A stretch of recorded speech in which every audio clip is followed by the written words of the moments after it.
And Guy Pearce, who plays Killian, has really come out of the gate, and I think is going to remind people why he's one of our great national treasures.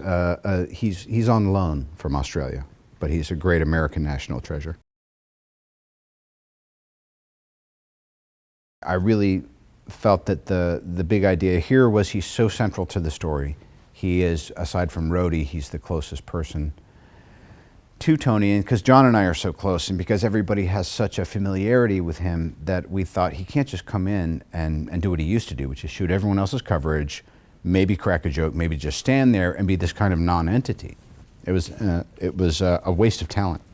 So this time we were wasting none of his talent. He's central to the story, and when he comes in, he just brings everyone to school because he has the freedom of not having to worry about what's on the call sheet. He's just someone coming in coming into play and have a good time.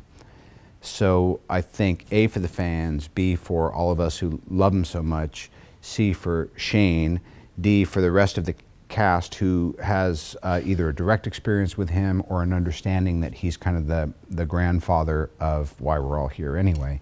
It was super important, and I think he'll probably wind up with some of the most touching and definitely the most entertaining moments in the story.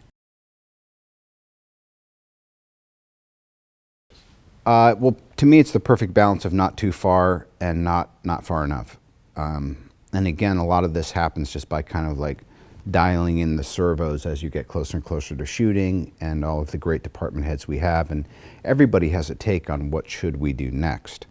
I remember in the Extremis series, at a certain point, Tony internalizes Extremis, and I was like, dude, that's where this has got to go.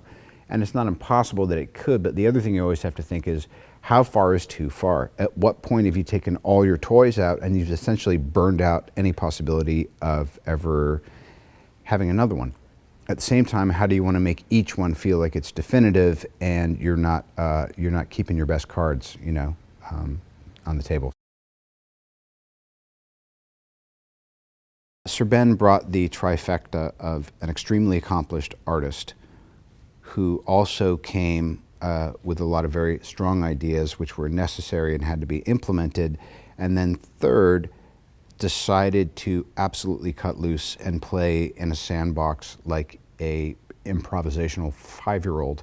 And I think probably the most fun that I've had shooting the film has been watching what he's done that you never could have imagined would be scripted before they said rolling. So, and coming from me, who prides myself on off-the-cuff stuff, I guess that's saying a lot. So in a way, this movie would not have worked at all, and would not be the movie it's going to be if Sir Ben hadn't done what he did.